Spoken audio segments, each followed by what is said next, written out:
Next we come to the benign tumors. The benign tumors, they arise from the nasal skin and can include papillomas, hemangiomas, seborrheic keratosis, neurofibromas and tumors of the sweat gland. The most important of which is RHINOPHYMA. Rest of them will be studied in dermatology. RHINOPHYMA is a slow growing benign tumor. This is a typical clinical presentation of a RHINOPHYMA. There is hypertrophy of the sebaceous glands in cases of long-standing acne rosacea.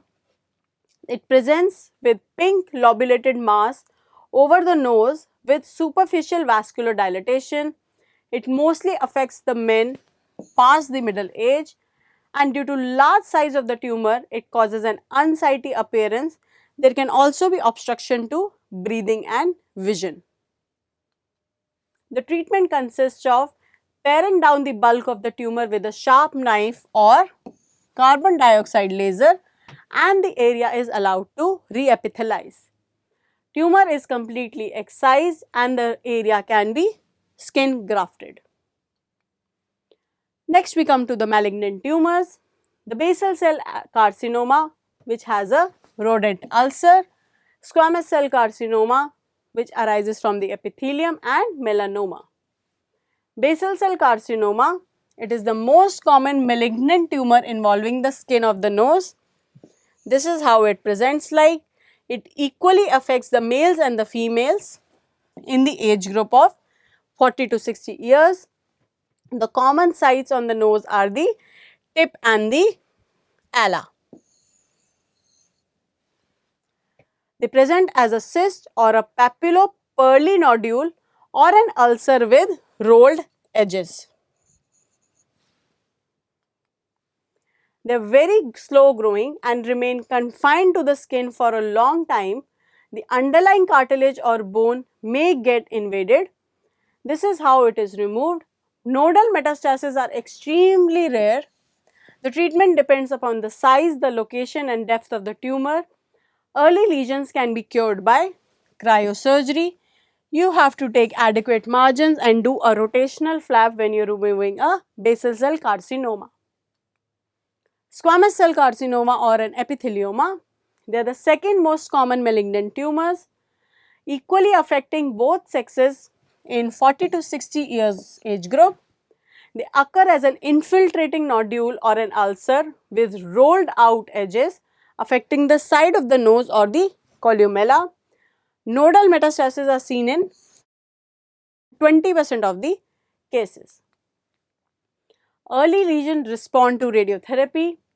More advanced lesions or in which the bone or the cartilage is exposed, they require surgical excision and plastic repair of the defect.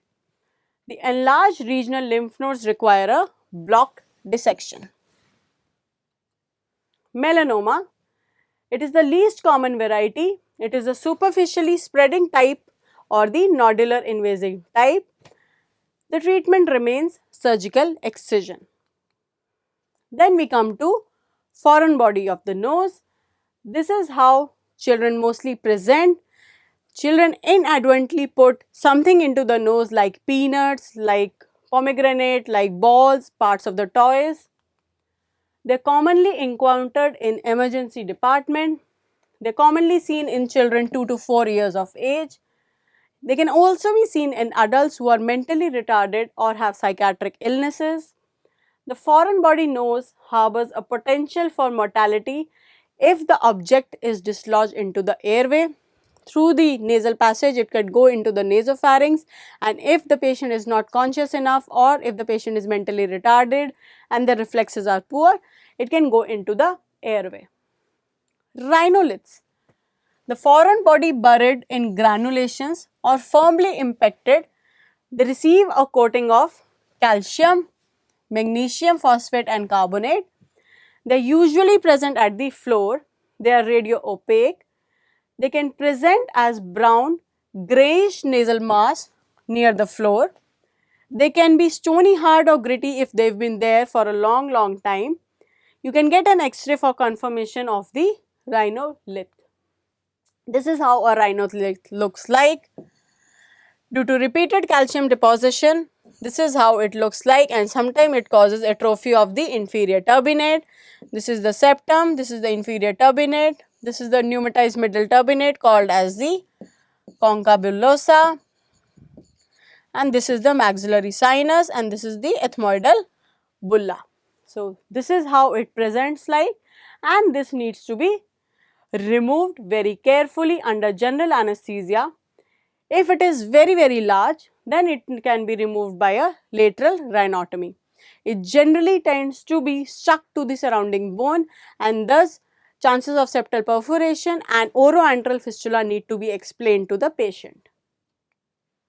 Nasal myiasis or maggots in the nose.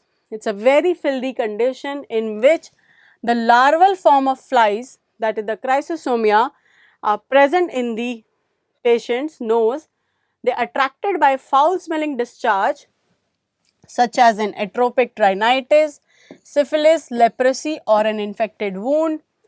The patient presents with irritation, sneezing, lacrimation, foul smell. The maggots can cause extensive damage to the nose, sinuses, soft tissue, eyeball, and death can be there from meningitis. These patients are generally destitutes who are found on the road, who have poor psychiatric condition and are unable to interpret that what is going wrong with them. Now let us come to the questions.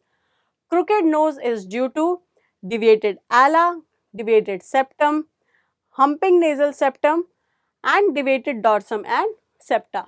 The answer is deviated dorsum and septa. Identify the condition of nose shown in the plate: crooked nose, deviated nose, saddle nose or hump nose. The answer is crooked nose. All are true about RHINOPHYMA except it is also called as elephantiasis of nose. It is due to hypertrophy of the holocrine gland. It is most commonly due to diabetes mellitus and it is associated with acne rosacea. The answer is association with diabetes mellitus is not there. It is there in patients who have long standing acne rosacea. Furstenberger sign is positive in nasal glioma, nasal encephalocele, nasal dermoid and none. The answer is encephalocele. On pressing the bilateral IJV, there is an increase in the intracranial pressure which is transmitted to the meningoencephalocele or an encephalocele. Since glioma and dermoids do not have intracranial associations, then the pressure is not transmitted. A polypoidal swelling is noted in an infant near the glabella. The swelling is compressible and increases in size on cuffing. All of the following investigation actions should be done except biopsy, CT scan, MRI and anterior rhinoscopy. According to the history, what is your diagnosis? There is a swelling near the glabella, it is compressible and increases in size on cuffing. It is an encephalocele. And to find out the extent, you do the CT, the MRI, anterior rhinoscopy, but you never take a biopsy. The most common presentation of an infant with bilateral choanal atresia is difficulty in breathing, dysphagia, smiling or difficulty in walking. The answer is difficulty in breathing because the infants are obligate nasal breathers. Which of the following procedure is helpful in the diagnosis of choanal atresia? All except anterior rhinoscopy, passing red rubber catheter, breath sounds by stethoscope and endoscopy of the nose. The answer is anterior rhinoscopy because it is inability of the bucconasal membrane to rupture and thus it is present at the posterior part of the nose which will not be visible on the anterior rhinoscopy. A 6 French catheter is passed. You can see if the breath sounds are heard at the back of the nose and the patient is able to breathe through the closed mouth, and endoscopy of the nose will give the most definitive diagnosis. Cottel's test tests the patency of the nares in atrophic rhinitis, rhinosporidiosis, deviated nasal septum and hypertrophic inferior turbinate. The answer is deviated nasal septum.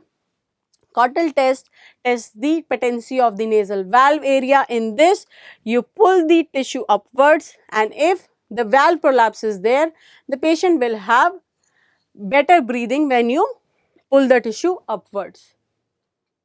The top learning points are: the various theory for guanal atresia is persistence of a buccopharyngeal membrane.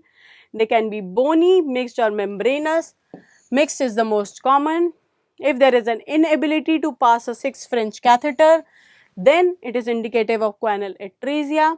And a typical newborn with cyanotic events when the mouth is closed but the cycle is broken by crying leads us to the diagnosis of guanal atresia. This is how a guanal atresia CT looks like. And what is a Furstenberger test? In this, bilateral compression of the internal jugular vein leads to increase in size of the mass. It is positive in case of nasal encephalocele and negative in case of gliomas and dermoid cysts.